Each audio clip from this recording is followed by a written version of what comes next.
Hi everybody, Dan Illman, Matt Berner, your special coverage of the All Stakes Pick 4 at Emerald Downs on Sunday. It's Long Acres Mile Day, and our 50 cents Pick 4 sequence begins with race number 5, 5 through 8. 6.5 furlongs. It's the $25,000 Pete Peterson overnight. I looked at this race, and I think the horse to beat, Matt, is the 3 Emmett Park. I don't think I'm really telling you anything that you don't know or that anyone at home doesn't know, because if this horse can run an 87 buyer, again, he's done it the last 2 times, he's probably going to win. I just hate playing these late running closers. You never know what the pace setup is going to be. Yeah, it's dangerous, and you never know what kind of trip they're going to work out either. If somebody stops in their face, if they're trying to save ground or whatever it may be. I just kind of look at it and say I'm trying to limit the sort of what ifs and the variables and X, Y, and Z, and basically the way you laid it out. If he runs another 87, he's going to win this race. Look, he may not win by open lengths. His last 2 wins have been by, a head and a neck. I think he's just going to be good enough to get the job done. He is the only horse I'm using in the sequence. Blaine Wright is such a shrewd trainer, and I think he realized, you look at this horse's dirt form, it's all good. Yeah. You're going to look at just his career box and say 5 for 19 synth, 3 for 13 dirt. He's better on synth. No. He's a better dirt horse. Yeah. I think Blaine Wright was like, well, he's running competitively on the synth. I'm going to get him back up to Emerald on dirt eventually. And his last 2 races pretty much speak for itself. He's the horse to beat. You're singling. Yes. But I'm going to also use just, my aversion, my natural aversion to one-run closers.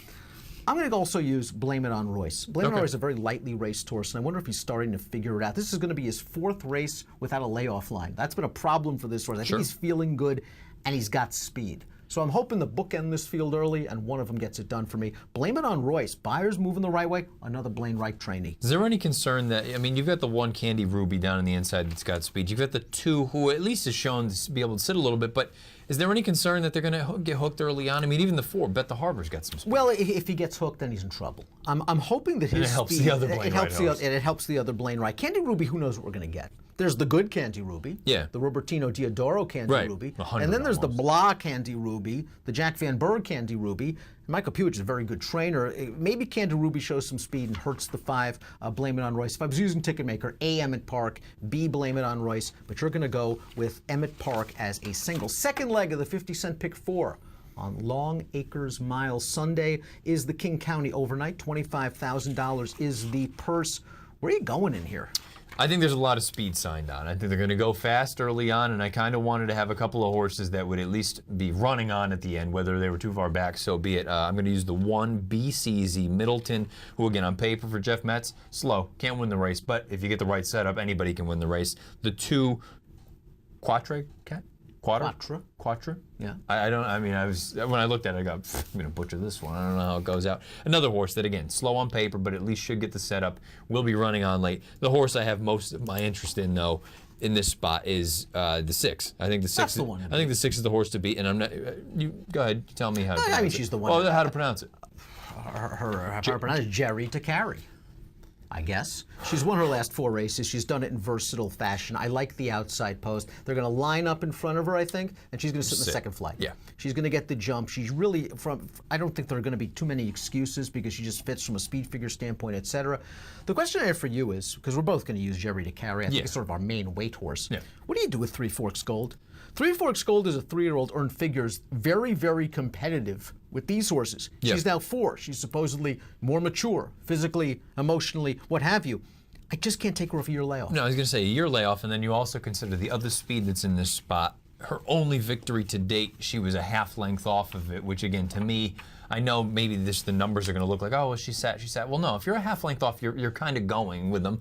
I just have a hard time believing that off of a year layoff, you're going to be dueling early on, and you're going to hang around for 6.5 furlongs. So you're going 1-2-6 1, 2, 6. 6 I have to use. I'm also going to use the 4 Retreat Yourself. Now, this is a 3-year-old filly taking on older horses for the first time, but she was stakes placed 2 starts back. She's got that tactical gear. I like that she's cutting back in distance. I'm hoping maybe even dulls her speed a little bit because, as you mentioned, this pace is going to be fast. I think she has a lot of upside potential. I think with a filly like this, you're hoping on projection. You're hoping that maybe, there's an 80 buyer in there, there's a 75 buyer in there, because right now a 70 buyer, she's not that far away. And as a 3-year-old, I think that maybe she's still maturing. So I'll also use the 4 Retreat Yourself along with the 6, and Matt's going 1-2-6 in the second leg of the All Stakes Pick 4, 50 cent minimum bet. Race number 7, the Emerald Distaff, 1.125 Where are you going? Using 3 horses in here. The 3 Citizen Kitty, I think, not just because the highest last out buyer in the field, but There's a little bit of versatility. Don't just take that, 6x9 or 6x6, whatever it was at second call last time, at face value. She can be a little bit more forward into the running as well. I picked Victress in the, whoa boy, what race was it? I don't remember what it was. Might have been the BC Oaks way back last year, and she ran on, and she was the kind of horse I said, well, what do we have here?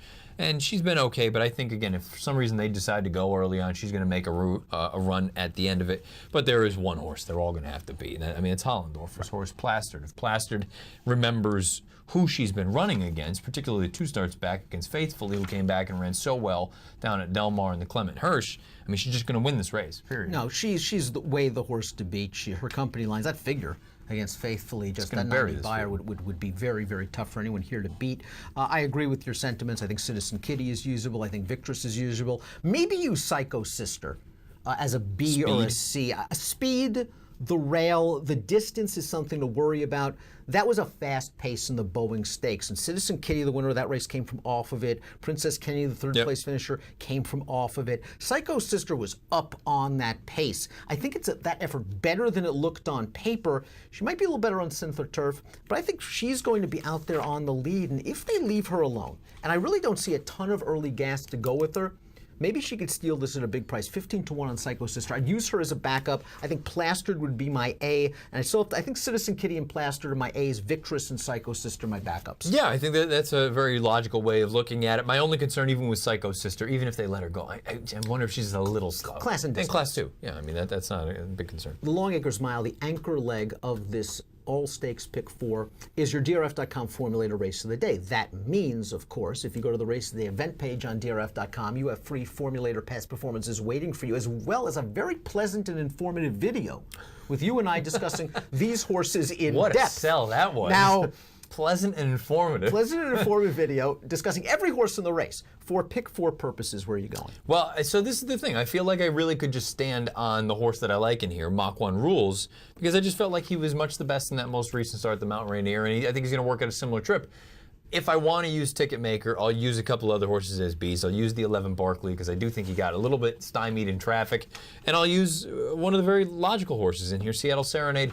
I'm going to go against the horses that have won the past 3 runnings of this race, Striker PhD and Point Piper. You got to use Seattle Serenade simply because we're at Emerald Downs.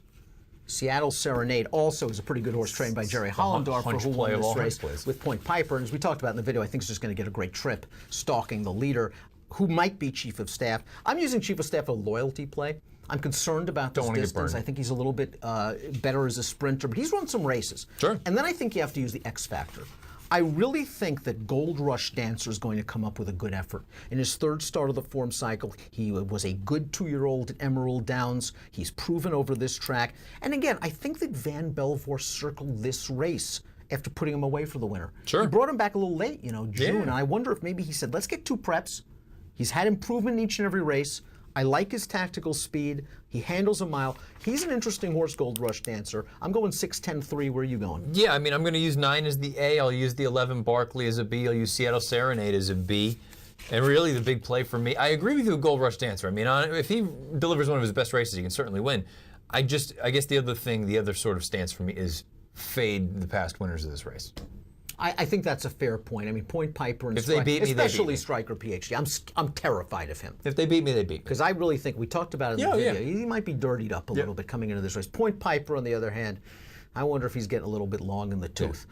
Fun race, fun sequence, should be a great afternoon of racing at Emerald Downs on Sunday. This is an all-stakes pick 4, 50-cent minimum wager. Races 5 through 8. Approximate post time of the first leg, the Pete Peterson overnight, 4:07 Pacific. Good luck.